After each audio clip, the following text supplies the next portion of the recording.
First, I've learned a few things. John, I wore a coat, so sorry. I could be possibly legacy due to age. It's my first time here. I love conferences of this size because you actually get to talk to people, so I'm looking forward to that. Also, a little bit of empathy. I will ask you for empathy. I am 3 weeks into Invisalign. Y'all, the struggle is real. Anybody current or a former Oh, good, okay. So I might lisp or have a fun whistle. Something could happen. I don't know. So glad that you all are here. Thank you. All right, here we go. Let's see. Big green button. There we go. Yep, you don't need to see that. So this was funny, right? When you read the title of this, I'm like, no one would come to this unless you worked in email, right? Why would you come to this? The most boring topic unless you worked in email. So thank you for all coming to this. Before we start, a little bit about me. I have a title, sure, we'll talk about that. I've been in this game for a long time, 5 industries, 3+ decades. I live in Charlotte. I drove down. It was fantastic. Happy to be here. I'm going to talk about deliverability and a couple of, maybe sprinkle in a few other things. This is the international symbol for sprinkle, in case you didn't know. I will do the math for you. I am 61 years old. I would ask you all, please embrace your age. I have gray hair and wrinkles that were born by bad times and good times. And I'm wiser and more patient. And so my first sprinkle is please embrace your age, whether it's now or later. I lead a team of 8 at Wells Fargo. Again, titles don't really mean anything. Here's what we really do. One side of us looks at marketing email and we try to make it smarter, right? So we have to work with all these teams to make it smarter. One thing you might notice up there, SFMC campaign build team. My team doesn't send email campaigns. Everybody on my team comes from email. We certainly know email. We've all been on the build team and the execution team before. That's not what we do today. At Wells Fargo, my team, we use our email powers in a different way.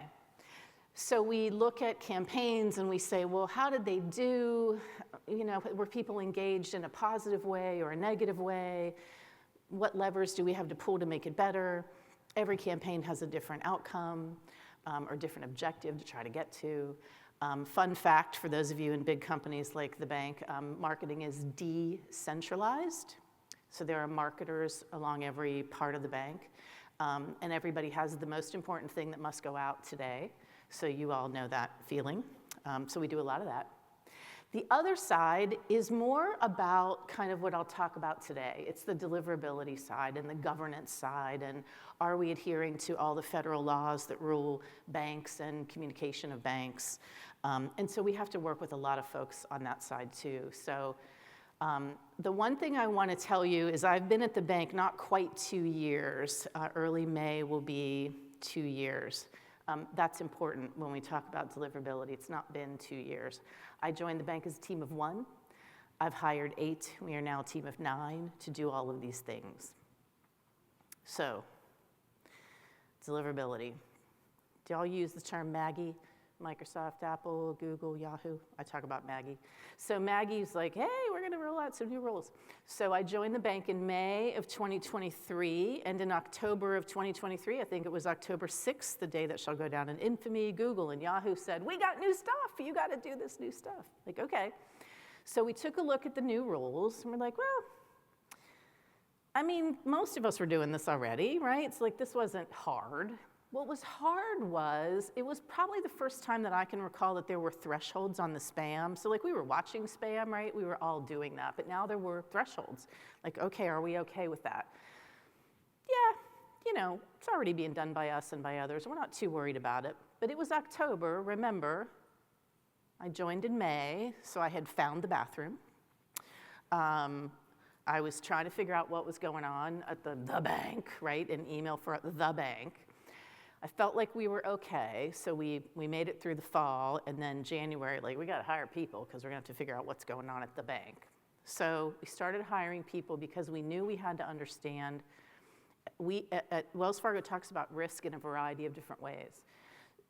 There's financial risk, certainly. There's customer risk. There's reputational risk, right? P&L risk. Like, what's the risk if we didn't adhere to these? Well, it's pretty clear, right? Your email's going to get turned off, so that's a problem, especially when you're a bank. But so we knew we send most marketing email, and remember these rules were for marketing email. We send most marketing email through the Salesforce Marketing Cloud. So we're like, all right, we're good. We feel pretty safe about that. But then the question quickly comes, are we okay with all the other platforms? I said, wait a minute, been here 5 months, found the bathroom. What other platforms? Let's talk about that. So here's what we found. 100+ platforms or applications sending emails. I use the word applications because it's things like if you work in Jira or Confluence, or, it's like you got a comment on your ticket, right? There's just a lot of emails that go back and forth. We had multiple parent domains and a lot of subdomains. And remember, if they turn off your email, I don't know if y'all knew this, right? They're going to turn it off at the parent domain level, because we got real nervous. We had several calls with Google to say, what exactly are y'all doing? So we learned parent domain. We had a lot of individual people who send emails. Think about mortgage brokers, wealth and investment advisors, branch bankers, right? They all use CRM programs to send emails. Like, okay. We had about 200 IP addresses, so we wanted to keep an eye on those. And we had allowed a couple of third-party senders to use our name as the from field. So from Wells Fargo, but the domain that email is being sent from is not Wells Fargo. So think about customer satisfaction, right? Those folks send emails on your behalf and then typically adopt your name. We agreed to that. There were lots of paperwork that said, yep, that's okay. But now in this world of mismatch, where if your from field doesn't match your domain, that's a mismatch, and our Maggie friends might think, in the world of AI, and that's a little mismatch, and maybe that's spam, and maybe we shouldn't deliver that one. So that was troubling. So we said, okay, monitoring this stuff can be pretty messy. Are we configured to monitor everything? Do we even know what all these platforms are sending? How do we assess current state, what we should tend to? So it was a really big job. Remember, I was a team of 1 hiring people. So now we have a team of 8, but everybody's kind of new. And we're asking a lot of questions from a lot of people that were like, who are you and why are you asking these questions? Trying to impress upon people this giant risk if we get our email turned off. So here's where we started. Are you guys familiar with JTBD, jobs to be done? We said, okay, what are the jobs to be done? It's often used for like product marketing. They go, what is the customer trying to do? The customer's job is this, how do we make that happen? So job to be done, what's our present state? What's our desired future state? What gap do we have to fix? So we started out in a real unsexy way with things. Whoops, animation. Guys? Anybody? Nope. How do I go backwards? Red. Well, it won't build for me, but we asked a lot of questions on the left. If you can clip it in, please do. If you can animate the whole slide, go ahead and do that. We asked things like, were we able to monitor spam rate on platform X? Yes, no. Who set up the IP? Were we configured for DKIM, SPF, DMARC, right? Who did it today? Who should do it? How are we monitoring? It's a whole list of things. I put on this slide, which I think you'll probably get, 15 or 20 of the questions we asked, which was really interesting to do. We learned a lot, right? But it also helped us understand, where do we have the gap and what do we have to do to fix this gap? Once we did that, we're like, okay, that feels good from that perspective. This is also a little sprinkle here, really a great thing to do for succession planning, because we're all going to win the lottery someday, right? And be able to stop working so that if somebody will need this information. So write all this stuff down, figure out how it looks. and say, okay, now we can recognize where we have a gap and what we have to try to go solve. But that's only part, right? So as you heard, if you're going to think about how to make the most out of your email campaign, you have to think about deliverability, but how your campaigns do today impacts deliverability. So we wanted to kind of look at it from a few different angles as well. So we said, all right, changes in the ecosystem are impacting how we do this. So prefetched opens, every week I tell someone not to rely on open rates. Like, I could just do a talk track now, right? Got to deal with that. What does that mean? Of course, you lean on conversion and clicks and opt-outs, but every campaign has a different objective, right? So you have to really think about that. What are you going to use? The one-click unsubscribe made it sure easy for folks to unsubscribe, and so that's a whole thing. And where does the data flow? And you got multiple flows if you got multiple campaigns, and where are they all going? That was fun. AI summaries, our friends at Inbox Monster, if y'all haven't seen it, they wrap up some really funny AI summaries. Like, some are good and some are just really weird. So be careful of AI summaries. It made us think about message hierarchy. So I don't know if you have this experience, but sometimes we'll put something at the top of an email that, I don't know, maybe it's going to lead to a YouTube video or something that requires us to put a disclaimer that says, like, you're going to click here and we don't own the place you're clicking and we're not responsible for what's there, and, you know, all this like legal stuff. Well, that ends up being the first couple of sentences of your email. And so if that's going to be summarized, like, that's a little creepy, right? So we all had to think about that differently. iOS, I do have PTSD. I'm trying to get through a lot of that. Mail categorization, not new. Google's been doing it for a long time. The thing is, none of us know where our emails go, so that's been fun. The digest view is another one. I don't know if y'all have done that on your own iPhones if you did it, but, you know, all of a sudden all your emails are right there together. And so it becomes really obvious which ones you're sending maybe too many times, or you haven't changed the subject line enough. It just makes you think about everything differently. And then Microsoft on April 2nd, another day that'll go down in infamy, rolled out, yeah, we're going to do what Google and Yahoo did. Well, we figured they would, no surprise. The thing about Microsoft, though, is they have not yet assessed the changes to their enterprise or business accounts, but they say it's coming, right? They're going to do it. So we're a bank. We have a lot of business customers. So we have to start thinking ahead, and maybe you do too if you have some B2B. Like, what's going to happen when, are they going to make new rules for their B2B? Like, how is that going to happen? So we had to think about all that. So remember, we started with all the questions, then we had to look at all this. Then we said, okay, let's also make sure we have a real good current handle on the makeup of our email audience. I do this probably, I don't know, every other month. It doesn't change all that much. But we said, how do we reach people? So the Maggies up there, the Microsoft, Apple, Google, Yahoo, we are heavy in the Gmail camp, and probably you are too. I think the world is. So we said, all right, got that. 71% of our audience is between those two. This was really helpful, y'all, because here's what we heard a lot from folks at the bank that we were socializing all these new rules. They were like, well, who cares? They're not federal rules. Why do we have to follow them? I'm like, well, because it's Google's world and we live in it. And so this is why, 71%. Like, we have to follow along. Then we said, all right, but where are we sending emails to? So we get that that's our makeup. Where are we sending them to? And you can see, same thing, right? No difference. But where do they access the email? So this was the other thing, right? So we love Litmus. Oh, Litmus. Oh, we all feel the Litmus pain right now. You know, this is from Litmus's client share report in February. 50% access in Apple. It's not precise. Like, we're not looking for this to be precise, but it's pretty close. And if you've ever pulled this up, I pulled this every month. It's been the same since September of 2021 when Apple did their thing with MPP. So very common.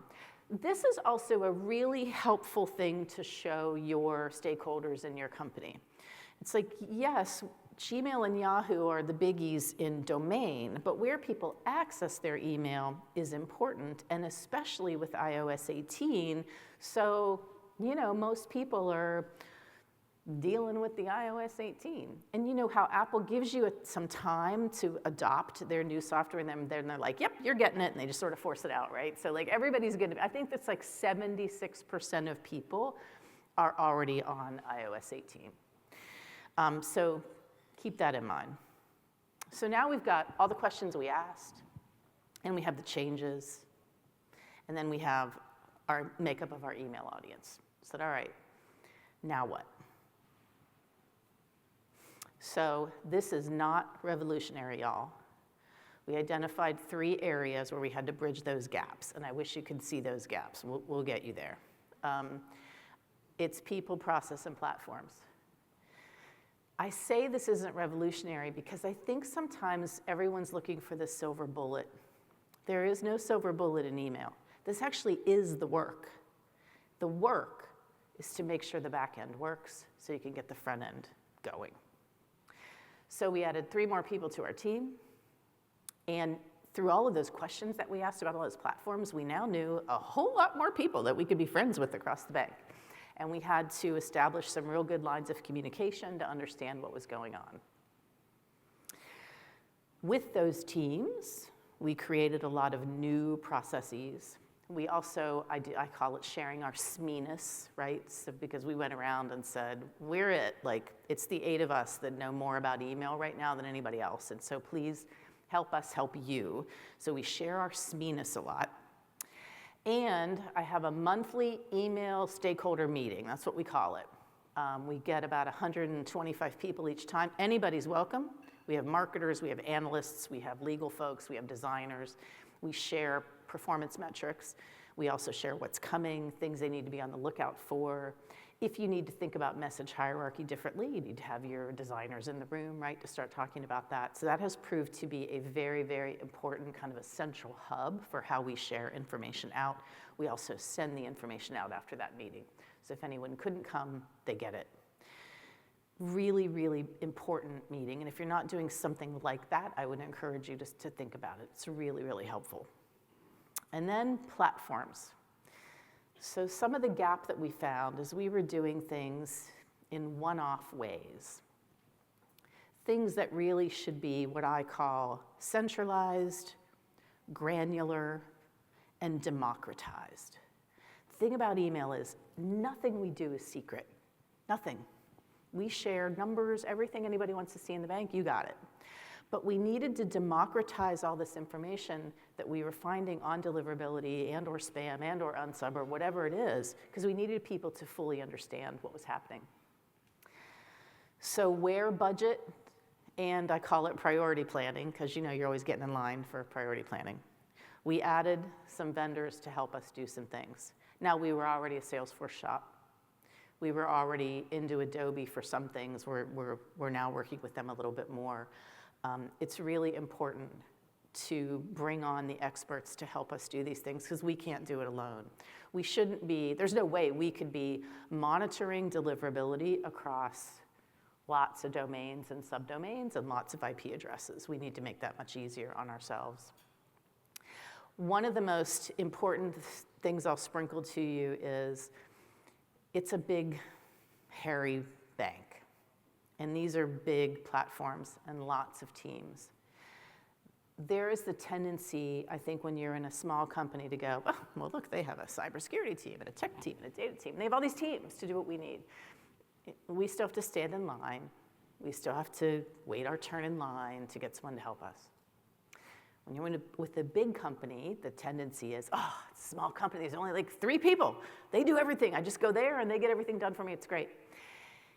It's not better at one or the other. It's just different.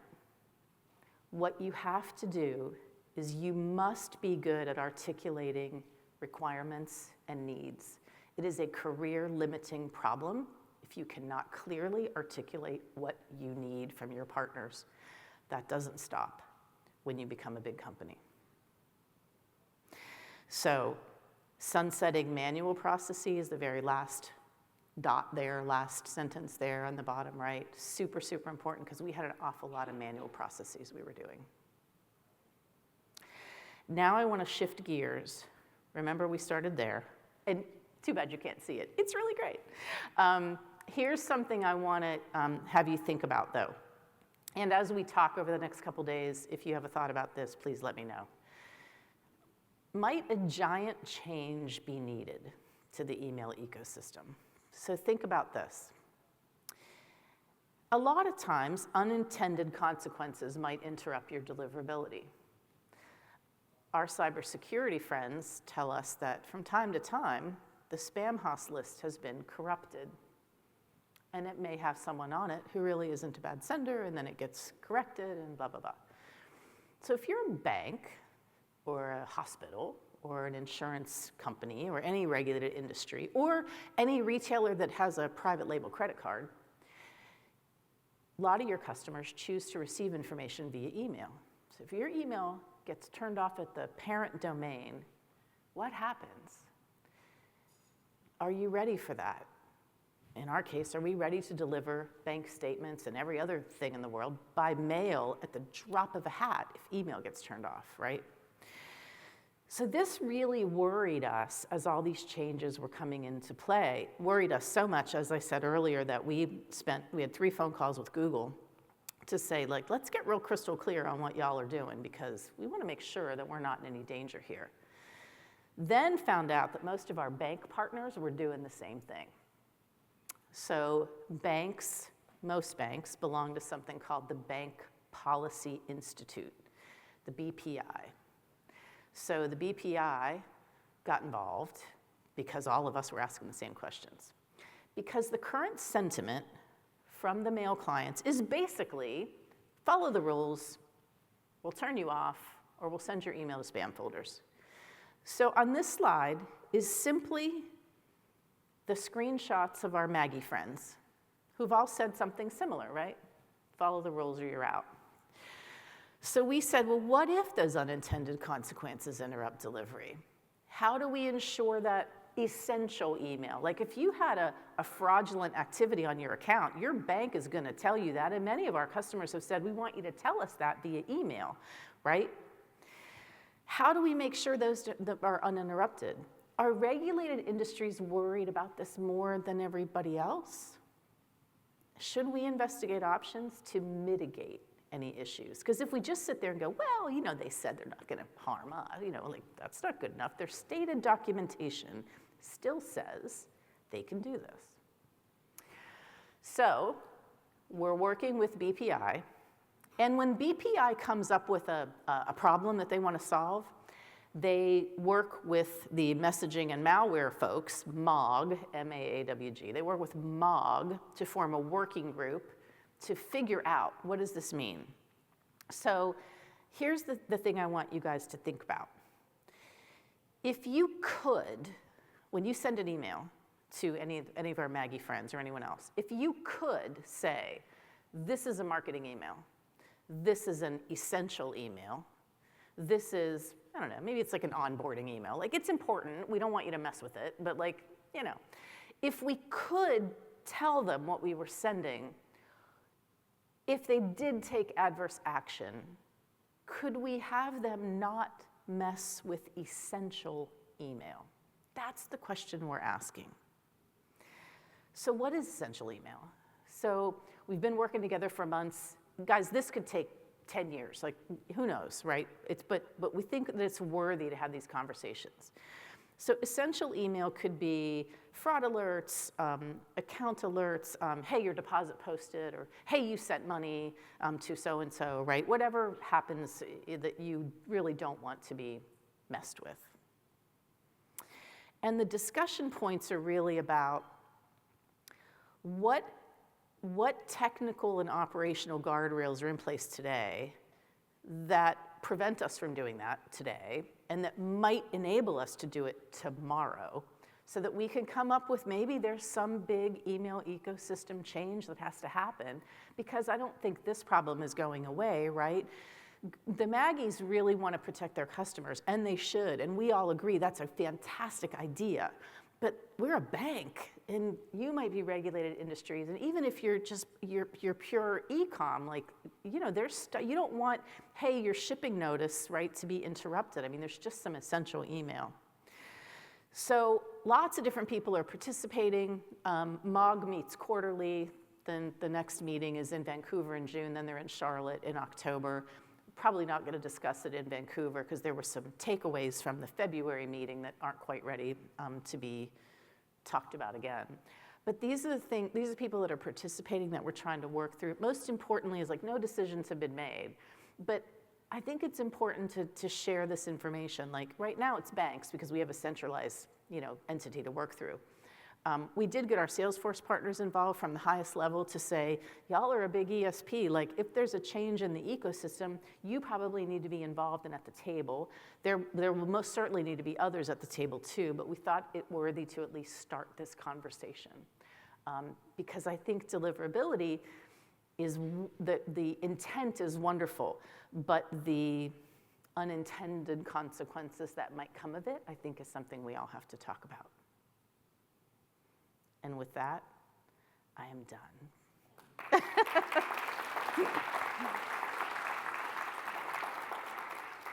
Questions, comments? If not, I will slowly list myself off the stage. Amazing. What questions do we have for Joyce? Sir. Whoop. Oh, God, sorry. Oh. Ryan from RP Origin.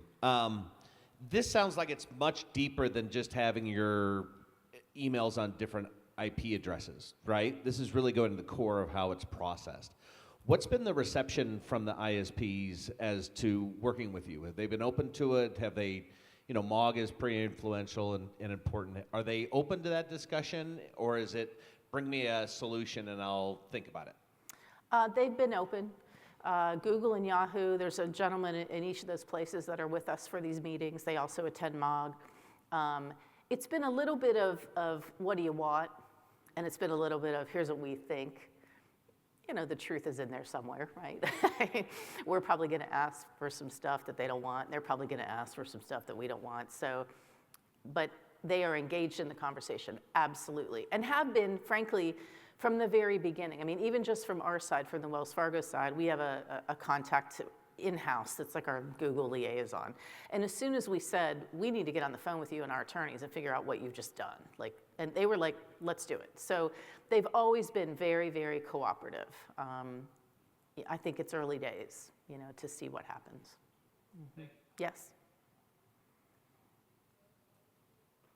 Other questions for Joyce? I've got a quick one for you, Joyce, actually. Yes. I'm curious, can you talk a little bit about, sorry, let me step out. That's okay, yeah. The light for you, here you go. Really bright over there. Yeah, if you can talk a little bit about like the process of informing your leadership team and strategic partners at that upper level of convincing them that this was a serious issue and one to take with a level of gravitas. Yeah, really great question because it did go all the way to almost the very tippity top. It became really obvious really quickly what could happen if things got turned off. And when that first call we had with Google, when we confirmed, what are you, where would you be turning off email? At the IP, at the sending domain? Like we open question, like where, and they said parent domain. We were like, oh dear, okay. So from that call, we started, there are whole teams in the bank that are responsible for risk and managing risk. We reached out to them and said, you know, let's talk. And there are processes at the bank through which you surface up self-identified risk. And then there are teams of people who put value to that risk. And if it rises to X level, it goes all the way up to leadership. And it rose to X level. We were very concerned about it. Google has always said, you're a responsible sender. We're not out to get you. And again, we've said, and we thank you. We think we're responsible too. But your stated documentation still has this thing. And that makes us nervous. So it is something that gets updated quarterly on this risk, escalator. I and my boss are responsible to manage it for her boss, right? I mean, we're very deeply involved in it. The levels of risk will go down over time because as you cure for things, but it was very important. And we also did kind of a roadshow for months where we had this deck of information that we channeled through all sorts of departments and marketers to say, this is not a conceptual problem, this is a real problem. As we were going through and making sure, for instance, all the authentication protocols in the back end were complete, there was one little IP out here that somebody just missed, and guess what? Emails stopped being delivered, quickly got it fixed, not a problem. But it was a good use case to say, like, this is what happens. And so when we come to you and say, we're monitoring your spam rate, we're monitoring your deliverability, like, this is why, because we cannot let you harm the bank. And it was a roadshow of, we probably did it for 4 months. I lost count. The last count I remember is I'd given the presentation 38 times. And basically we were just saying, like, we're it. Like, the 8 of us we have hundreds of years of experience. Come to us with your questions. Please ask any question, because we must make sure that we don't get in trouble with any of this. And our fellow banks were doing the same. Of course, now we're all very connected on this topic, but yeah, very important to raise it up to leadership. Cool. Thank you for that, Joyce. All right, thank you.